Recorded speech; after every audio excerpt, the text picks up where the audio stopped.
It's totally off the subject, but every time I look at our altar today, it sort of reminds me of a Gothic altar, doesn't it, a little bit?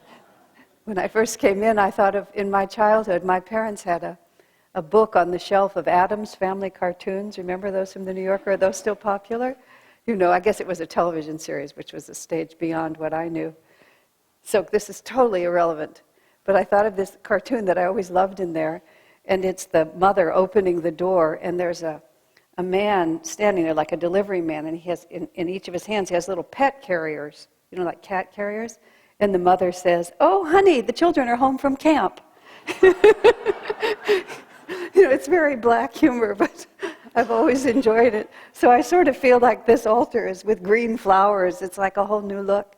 Part of what we do in our temple, which is a great deal of fun, is that different people take the opportunity every week to make the altar. And so each person gets to express themselves. We don't have a very narrow band of opportunity, and the gentleman who does this one always has a very original look. And it's sort of fun for all of us because we come every week and we never really quite know what we're going to see. And everybody's personality gets to show. And it sort of gets to be fun for us who don't know the schedule to see if we can tell by looking who did the altar. This gentleman is unmistakable, it's obvious. But it's just fun to watch it, because what happens as we get deeper and deeper into self-realization is that instead of becoming more and more like one another, we actually become more and more like our own selves. Swami Kriyananda describes the definition of the word originality is not so much to do things that have never been done before, but to do that which comes from your own point of origin. And the spiritual path is this peculiar blend of the uniqueness of every individual and the sameness in the sense that we're all manifestations of the same divine spirit. We're all Satchidananda, the ever-existing, ever-conscious, ever-new bliss. But as Master Yogananda, Paramahansa Yogananda, whom we call Master, as Master said, he said, even every atom is dowered with individuality. It's a remarkable, almost incomprehensible reality that we're working with, which is the unique destiny that we each have, and at the same time our unity in spirit. I say within the Ananda communities where I've lived now for nearly, well, more than 40 years of life, been part of this community and have grown up in a sense, even though I was already in my 20s. I wasn't a child when I started, but I feel like I've grown up with all these different people, and we've all, become gray-haired together in essence, many of us. And there has always been this unusual nature to devotees, because the more we get in touch with who we really are, the more, in a spontaneous sort of way, our unusualness shows. I joke sometimes that such and so an individual is eccentric even for Ananda, which is really saying quite a lot, because of when we start moving from our origin point, we have that unique combination of karmic circumstances that made us exactly who we are. Remarkable as it is, every single face is recognizable as its own face. Isn't that so? Every once in a while you'll have identical twins or even triplets, whose reality is closer together. But even then, when you get to know them, because their consciousness is unique, everyone's consciousness is unique, the face looks a certain way. It's just simply what it looks like. I saw a bit of a television show which was about some kind of rather superficial movie stars, and they were talking about the history of something to do with their television work, and then they were interviewing them as they were older, and it was so interesting to me that almost none of them had changed. They had merely gotten old around the same consciousness, if you understand what I mean. It's just like there they were, and they more or less had the same hairstyle, but above all they had the same kind of look, except it was now coming out of an older face. And it took me, I was very intrigued by watching it, because it took me a while to figure out what was so odd about it. Because what one really wants to see is not that we freeze in place, become, as Master called it, psychological antiques, but that we actually progress over the course of a lifetime. The mother of one of my friends when she was in the hospital, actually, at the end of her life, and she was by then in her 70s or 80s. She was a very sweet, humble woman. And she said to her daughter, in just this tone of voice, "I always thought when I got older I would get wiser, but I didn't." To a certain extent, that very statement was a certain kind of wisdom. But you know, we are going to all get older. And so it really is the question whether we're just going to age in place, or whether as the body transitions, the consciousness will also expand. Because otherwise, in truth, what is the point of being here? Whatever else we can accomplish, you know, we can become famous this way and get money that way and do this and do that, but you know, it all just, the sands of time just closes right over it. Very little of what human beings accomplish in this world as human beings really remains. And it's hard to imagine, even in the most ridiculous images, the most, human life extended to the heavenly realms picture, you just don't really see the angels lining up and saying, "Oh, look, here comes the president of IBM. You know, this man had 7 houses, you know, wow." You know, and the angels are all trying to get close to him. You see, it's comical, isn't it? Because no matter how unwise we are, we imagine that at least when we get to heaven, it's going to be a different system, don't we? One of my friends, who was an ex-Catholic, became an ex-Catholic in the 3rd grade when the nun tried to discipline his rather rambunctious nature by telling him that if he was good, he would have a bigger house in heaven. That's what the nun actually told him, and he thought, if that's all I'm working for, honey, it ain't worth it. You know, this is a lot more fun, what I'm doing now, than having that bigger house in heaven. What a bizarre concept is the only thing I can say. That's why this is a former Catholic church and is now a self-realization church. Oh, that's rude of me to say, isn't it? But nonetheless, there's a new wind blowing, and that new change is that it's really not about external things. It's not about the form. It's really about who we are inside. And even this process of aging and who we become is not really about the body, but it's about having enough time to work with our consciousness to really bring it to a more advanced place. Of course, the purpose of doing that is the belief that when the body ends, consciousness doesn't end. And even more profoundly is that this is just one grade in a school of many incarnations, and therefore it's worth it, because bodies will come and go, but consciousness is going to endure.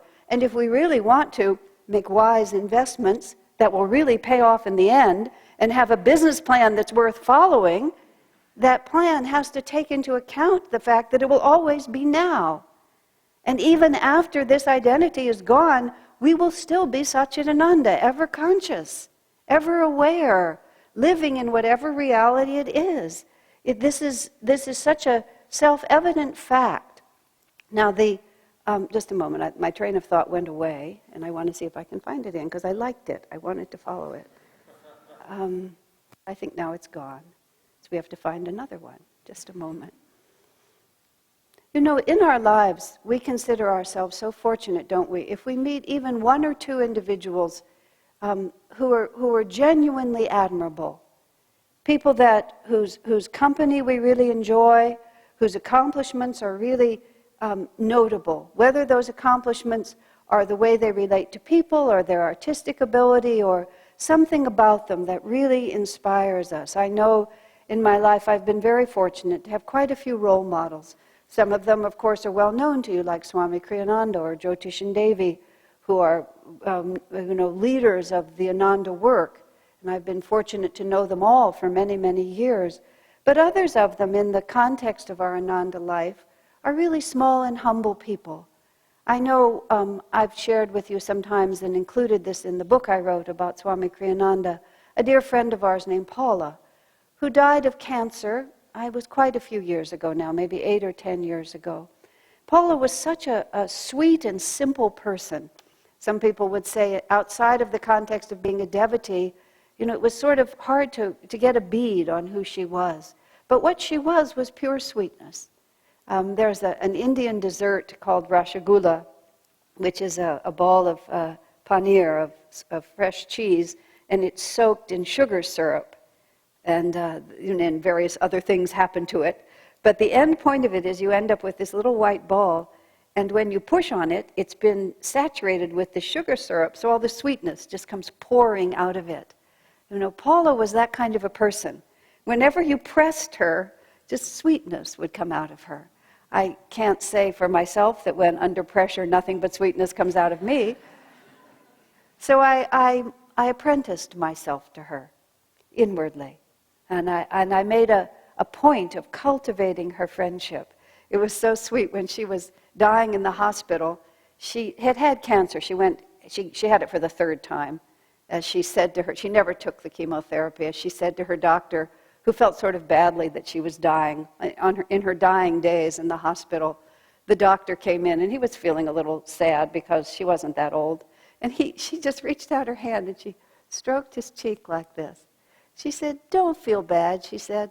"I'm just not a chemo kind of gal." So she put it like that.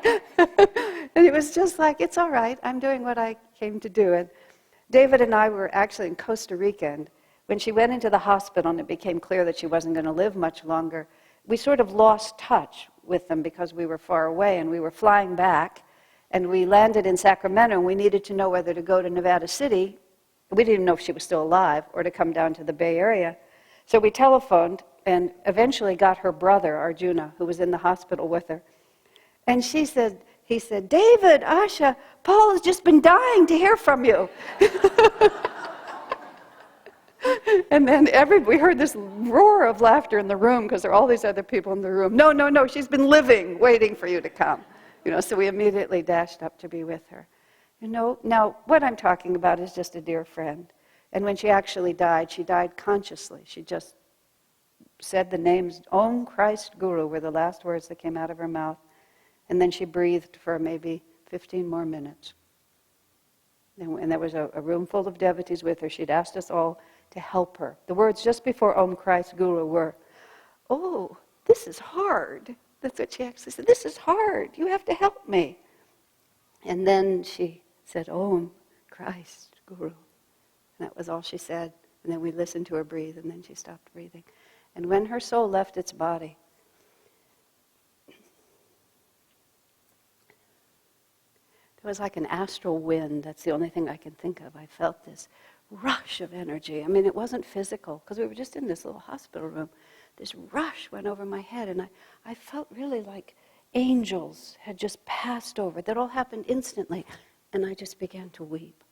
I mean, I wasn't sad. It was just more like there was nothing else to do in the face of that. And this odd thought came to me. In fact, I said it out loud. I didn't realize we were so close. So much happens in this world that we just don't know. We think we're living as these little physical beings. We barely touch the surface of what's really happening underneath.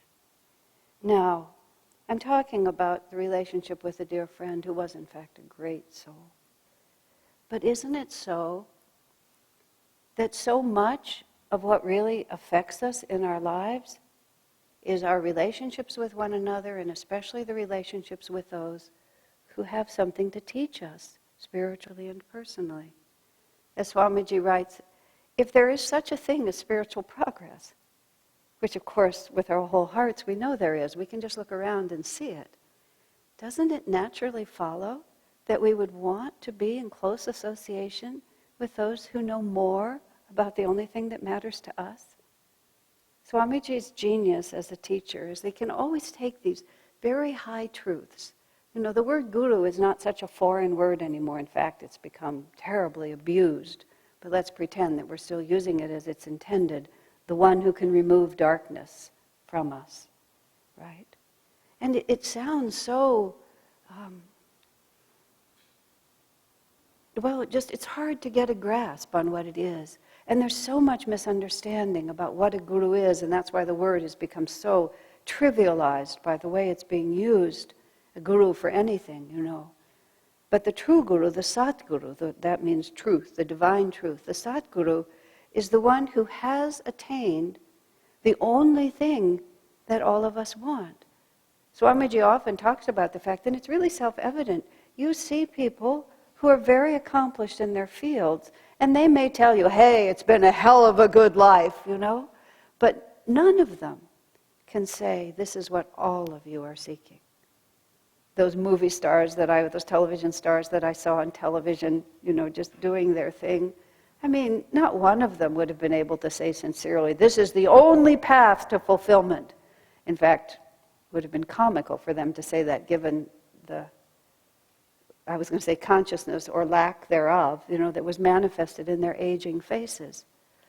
But individuals who have devoted themselves to the spiritual life, no matter how they end up, whether they're world-renowned or very humble, the closer we come to that point of origin, to being able to stand on the firm ground of really knowing that we are living our life as it is intended to be lived.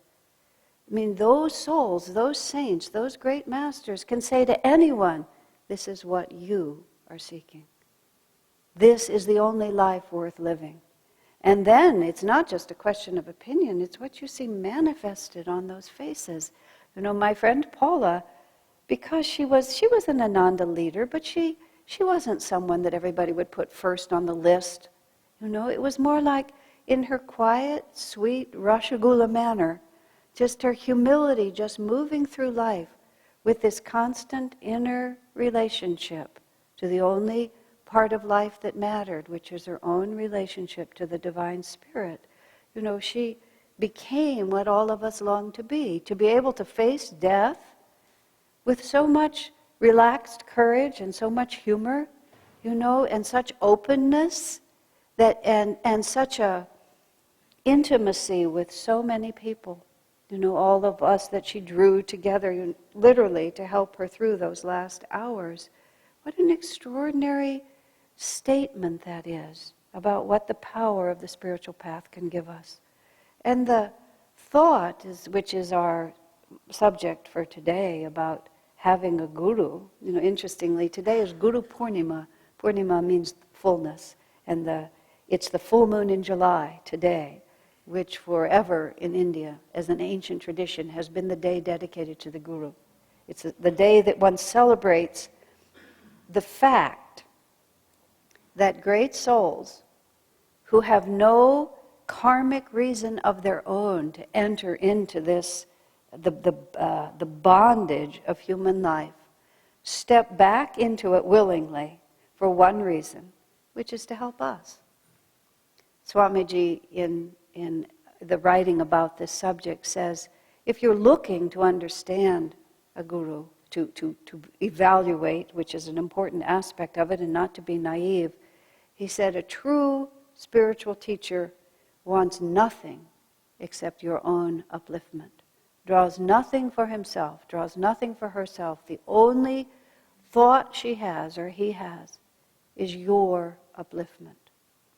Because there is no need of one's own. If one is living in a state of Satchidananda, ever existing, ever conscious, ever new bliss, really, the praise of people, money, pleasant place to live, fancy things, how can it hold a candle to it? In Autobiography of a Yogi, Master talks about the levitating saint, I think it is, Baduri Mahashaya. And Baduri Mahashaya had been a wealthy man, and he'd inherited great wealth, and he renounced it all. It was of no interest to him to live that life of wealth, which was his birthright.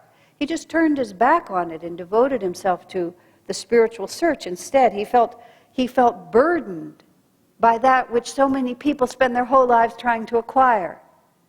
Because in previous incarnations he had understood that to have all that was just a weight on his consciousness. Not all spiritual people behave that way. Rajasi Janakananda, Yogananda's most advanced disciple, was a self-made millionaire. And it was his spiritual destiny to earn that money, and then he gave it to his guru, gave a great deal of it to his guru, and he became, well, what we call him is the Rajasi. He became the patron of establishing Yogananda's self-realization fellowship. But Baduri Mahashaya just turned his back on it. And Yogananda, speaking to him in Autobiography of a Yogi, says, I understand, sir, that you renounce great wealth for God, Oh, he said, a handful of rupees, he said, for an infinite treasure. He said, the worldly man is the great renunciate because he's turning his back on who we really are. Now, we can hear these words, and all of us, I was thinking about this thought recently because someone wrote a letter and asked, what does it mean to give yourself to God? And I said, well, at the beginning, it's a great deal about a matter of intention. Because all of us as devotees, for a long time, we really are like a house divided. We tend to think of ourselves as a single being, because after all, we have only one body. But the truth of the matter is, once we go inside, we're a whole city full of citizens, of mental citizens and emotional citizens and spiritual citizens. And some of what we call ourselves is extremely dedicated and just 100%. And if you find yourself on the spiritual path at all, at least somebody who's in charge has managed to pull the rest of the team in that direction. But there's also all these rebels who really sort of are still a little skeptical. Maybe it's the part that is still desiring wealth. Maybe it's the part that wants power. Maybe it's the part that wants certain human love and certain human relationships. And they're okay about this God thing. They're willing to go along with it, but they're going to kind of wait and see a little bit. So when we have this thought that I'm going to give everything to God, I'm going to surrender the fruit of all my labors, I'm going to leave my hands completely and my life completely in God's hands, we gather up what we can of ourselves and we put that on the altar. And the rest of it just waits to see how this whole thing works out, doesn't it? So God understands this. The divine understands. He knows who we are. He made us that way. Divine Mother lives in our heart. It's such folly to think we can keep secrets from the infinite. You know, God is looking at it from the inside, not from the outside. We can't just smile like this and think we're going to get away with it. When I was early on the spiritual path, Swami Kriyananda gave me a job assignment that I was entirely unqualified to carry out. And it became a very interesting teaching that went on for a couple of years. And like many incompetent people, I tried to cover my incompetence, and I refused to allow anyone to help me, because to allow anyone to help me would have been to admit I didn't know what I was doing. Seems a little stupid now, but at the time somehow it seemed like a good idea. The rebels were in charge, and they were just running the show. So Swamiji kept trying to help me, and he kept making suggestions. And I wanted to be a good devotee and go along with what he said. So whatever he suggested, I said, yes, sir, of course, sir, yes, I will do that, yes, we will. And I said yes to everything and did nothing at all, zero. But because I held the responsibility, he couldn't sort of rip it out of my hands, at least not right away, because he was too respectful. So we had to play this little drama out. And in order to sort of bring it to a crisis, he kept making more and more suggestions and putting more and more on me. And I kept saying, yes, yes, yes, yes, yes, yes, just like this, until I was just a complete wreck. And also I began to become very annoyed because I felt so pressured by him, until finally, in a very real sense, the relationship between us began to break. I began very out of tune because of all of this. So finally, when it came to a crescendo and we talked it through, his words to me, which the part I loved the most, was, "You never fooled me." You know, I thought I'd been putting on this brave front. You never fooled me. Of course, in retrospect, anybody could have seen through me, but I was inside it and I didn't know it. You never fooled me. And I thought later, oh my God, what a waste of energy. You know, just trying to keep up this facade. And I mean, I might have used a fraction of that energy to actually accomplish something. Oh, that would have been a good idea. But instead, I learned a very valuable lesson. You never fooled me. I mean, we never fool each other, really. It just takes a modicum of intuition to tell when somebody's putting you on. Isn't that so? You can just tell easily, but if that person refuses to really be sincere with you, then you're trapped. You can't help them. The relationship with the divine, the relationship with the divine teacher, is just realizing this is someone I can never fool. And a true master doesn't take advantage of what he knows. Even there with Swamiji, he waited several years and allowed me to just make a total mess of what I was supposed to be doing completely, because even though that was unfortunate, the greater investment that we were all committed to was the development of consciousness. And that commitment, that's what the Master wants of us. Whether the Master is personified through one of his disciples or living in his own body or at that time, nonetheless, if we are receptive to it, that energy will reach us. And then there's the other part of it, you see. We worry so much about who is the Guru and what he is doing, but what is really the key to the whole relationship is the receptivity and the magnetism that we ourselves develop by our openness and our sincerity. Swami actually gives us 4 characteristics of what it means to be a disciple. The first is faith. And I don't mean a kind of blind, oh, he said this to me and therefore I have to do it kind of faith, but a faith in the possibility of divine attainment, not only for oneself, but in the advancement of whoever it is who is helping you. And another aspect of this is also the attitude of having enough humility to realize, well, let's say with all due respect, that a lot of people can teach us. This woman came to Swamiji once, I've shared this with you before, some of you, and she was very concerned. She was involved with a horrible man, and it was a horrible relationship.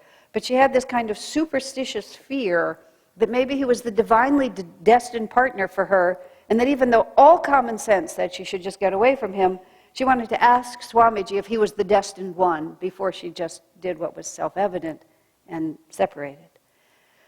So when she asked Swami that question, he answered her on her own terms, but later, after she had gone, he said to me, she has so many lessons to learn, he said, she could learn them with any number of people. And I've always kept that in mind, not in the thought of specifically of relationships, but in all ways. We all have a great many lessons to learn. And how quickly we learn them, we're always thinking, only this one can teach me, only this one can teach me. I don't know who that one is coming from, where is this? But if in fact, we're just simply open. And we look with respectful attention at the whole world as potentially being able to give us something. This doesn't mean we abandoned our common sense. Sometimes people, well, are not more advanced than you. But nonetheless, we have to have that faith that God will reach us and can reach us, especially through those who shine with his light. And in that, we also have to have a certain openness to being taught. We have to ask ourselves, how well is my present system working? It's amazing what we close in on and defend, isn't that so? You know, ask oneself, am I perfectly happy? Am I in a state of perfect Satchidananda? Does nothing ever disturb me? We're so attached to whatever we're doing just because we're doing it. You know, this is my way. I have to have this, I need to have that, this is the way I behave. And then we ask ourselves, what's the result of that? Well, to a certain extent, we often are just aging in place. We get the whole system set up. We have to be open to the possibility of learning. No one can teach us if we're not open to learning. In that ridiculous exchange with Swamiji that went on for almost 2 years, what I fundamentally lacked was the openness to learn anything. I somehow thought the game was to look good. And like, what could I have been thinking? But at the time, that's what I thought it was. I thought if I looked like a good disciple, then therefore I was one. Gee, I don't think I fooled anyone. So there has to be that openness to stand at one's center, whatever it might be. This is who I am, with just the sincere, sort of joyful, I know this much. And you see, in that kind of openness, you can claim what you know. I do understand how to do X, Y, and Z, but I could learn more. Am I the apex of possibilities? Of course not. So there has to be this openness to learn. And then Swamiji says so sweetly, questioning with complete sincerity. It's a very interesting point, questioning with complete sincerity, because mindlessness is not helpful.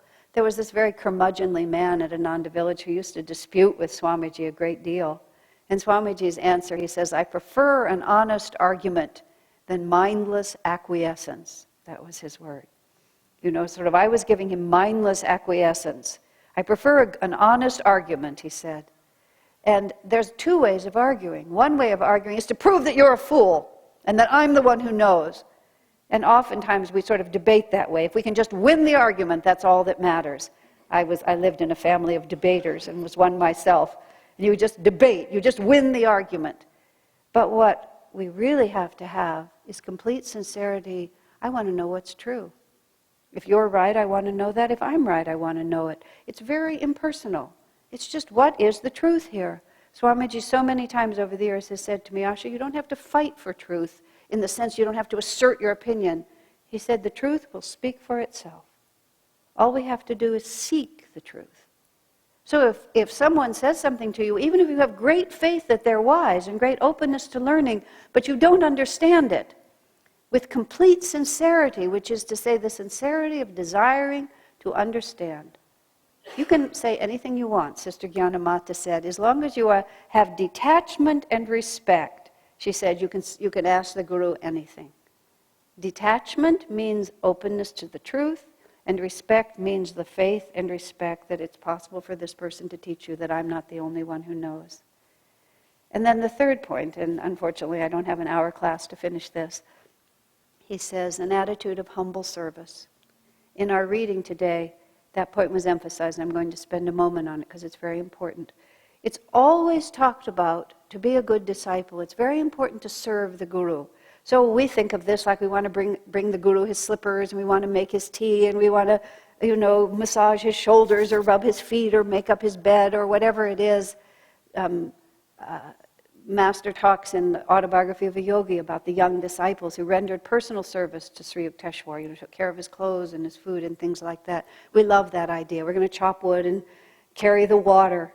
But really, how many of us have such an opportunity? And still, even if we're doing that, what are we serving? We're serving the person of the Master. And it's very interesting that all gurus and even great saints and teachers always come in with a group of people who are there just to give them energy. Swami Kriyananda says that a lot of the women who were around Yogananda from a very young age, when they were young, with him for many years, their job was to help him personally, to literally provide energy for his mission as a person. But serving the Guru is to really serve the cause of the Guru.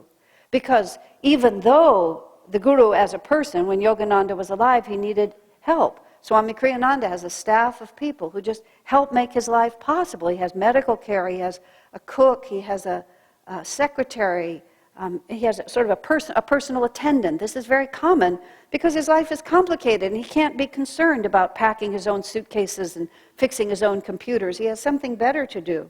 But in the end, the body is just a sacrifice. Jesus literally sacrificed his body on the cross. Master sacrificed his body through ill health. Swami Kriyananda is doing a great deal of working out other people's karma through his body. The body, though, will go away and be gone forever. But the work, the mission, the putting into place, the sharing of the teachings, the making it possible for the whole purpose of that incarnation to be fulfilled, that's the service to the Guru. When I first came to Swami Kriyananda, I was so involved with him, and I was so involved with myself. I'm here to learn from him. And not only was I focused on that, I was proud of that. I was indifferent to everything but me and him. And one day we were riding through the Ananda community in a car, and I was in the back seat. This was in the early 70s, and we were dirt poor, and we were struggling just to do absolutely everything. You name it, we were struggling to do it. And Swami Kriyananda himself was giving every ounce of his energy to getting that community established, because it was what Yogananda wanted, was to have these communities. And I was just there to learn from Swami. And I looked out the window at all the land and all the effort that was going forth, and I thought, my God, what kind of a friend are you? If you have a friend and that friend has a strong intention to raise a child or to build a beautiful home or to accomplish something at their work or to move from house to house, how do you express your love? You help them. Isn't that self-evident? That's how you do it. That's what it is to serve in the name of love. You look at the one you love and you say, what's important to him? What's important to her? And then you give as much as you can to it. Think in your own heart of the gratitude you feel to those who help you. Now, this is a much more profound relationship. These great masters come and they save our lives, literally. I mean, where were we before the glimmer of truth that these masters brought comes? How do we express our friendship? We serve them in the only way that matters, which is by serving the cause they came for, which is to enlighten others. This is why we do things like, would you like to give us some money? Would you like to keep the lights on in this place? Would you like to print the magazine? Would you like to make the altar? Would you like to be an usher? It's not because we, whatever we is, there's no we here, need that. It's because that's what we do. If we're friends, if we love one another, that's what we do. And what that does for us is twofold. One, we get to express what we really feel. We get to give our gratitude. We get to give back. We get to be in right relationship. We get to demonstrate our sincerity. Oh yes, I'm your friend, and just call me when you can do something for me. Wow, that's a great friend, isn't it? Oh yeah, here's a dime. It's true, I have $1, but I think I'll give you a dime. You know? Oh yes, I know you need help, but well, after all, I'm having a pedicure that day. You know? That's not friendship. That's not love. And how much can God give to us if we're always sitting with our arms folded waiting to see what He's going to do? You know, our human relationships are the model for our divine relationships. Everything that's true, as above, so below. Everything that's true in a common sense human way is more and more true on the divine level. And one last point before I go on much too long here. You get really good karma for doing that. Because you see, everything you give to help the spiritual work is amplified. You know, you're responsible for printing one of those brochures. You've given 50 cents, and one of those brochures is there. And then it goes out to the train station in Milpitas, and that man picks it up, and then that man comes here, and then he gets excited about this, and then he helps someone else, and then his children are more harmonious because of what he's done, and then they grow up, and they have families of their own, and it all started with your 50 cents. It's a good idea. You know? What is good karma? Good karma is the opportunity to find out at a young age with deep commitment what the purpose of life is. You want good karma for yourself? Then give. Just give. Give in gigantic ways, give in small ways, but give. Serve with an attitude of humility. You know, faith, openness, question with complete sincerity, and serve with an attitude of humility. These are the ways in which we become receptive so that God can imbue us, fill us, bury us with the bliss of our own nature.